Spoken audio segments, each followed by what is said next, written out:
जम्मूच्या नगरोटातल्या आर्मी कॅम्पवर दहशतवाद्यांनी आज हल्ला केला आणि इथं अजूनही सुरू असलेल्या चकमकीमध्ये महाराष्ट्राचे 2 जवान शहीद झालेत। यात एक 36 वर्षीय संभाजी यशवंत कदम हे नांदेड जिल्ह्यातल्या जानापुरी गावचे आहेत, तर 28 वर्षांचे कॅप्टन कुणाल गोस्वामी हे पंढरपूरचे आहेत।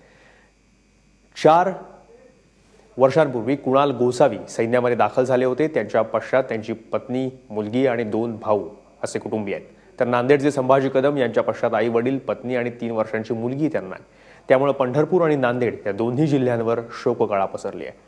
आज सकाळी जम्मूच्या उपनगराबाहेर असलेल्या 166 क्रमांकाच्या युनिटवर आर्मीच्या 3 ते 4 दहशतवाद्यांनी हल्ला केला। त्यानंतर भारतीय जवानांनीही हल्ल्याला जोरदार प्रत्युत्तर दिलं। त्यात 4 अतिरेक्यांना कंठस्नान घातलं गेलं।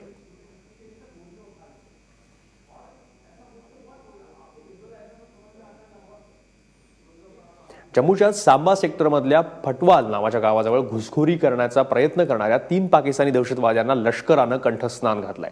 मात्र यामध्ये सीमा सुरक्षा दलाचे पोलीस महानिरीक्षक आणि इतर 3 जवानही जखमी झालेत।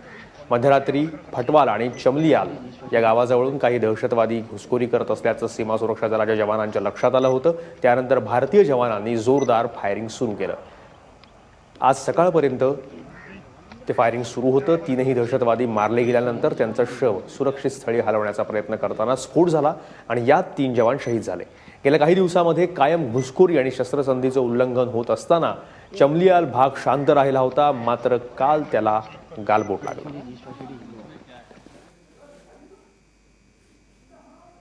दरम्यान पंढरपूरचे शहीद मेजर कुणाल गोसावी यांच्या वडिलांनी काय म्हटलंय ऐकूया। अतिरेक्याचा हल्ला झाला, काय झालं काल मार्गाने अति असलेलं जम्मूला येऊन आता किती दिवस झाले? 6 महिने झाले। आता जाऊन पंढरपुरात जाऊन 3 दिवस झाले। म्हणजे 26ला गेलतो होतो, 27ला जॉईनिंग होतो। काय बरं वाईट वाटतं, पण देशासाठी बरेच केलं।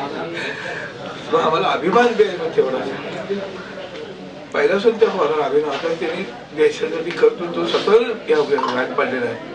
आम्ही कधी त्याला म्हणतो तुला जसं पाहिजे तसं करू, मला माझी अपेक्षा होती पुढे जावं म्हणते, मधनच त्याच्याही झाले थोडं वाटणार दुःख असं।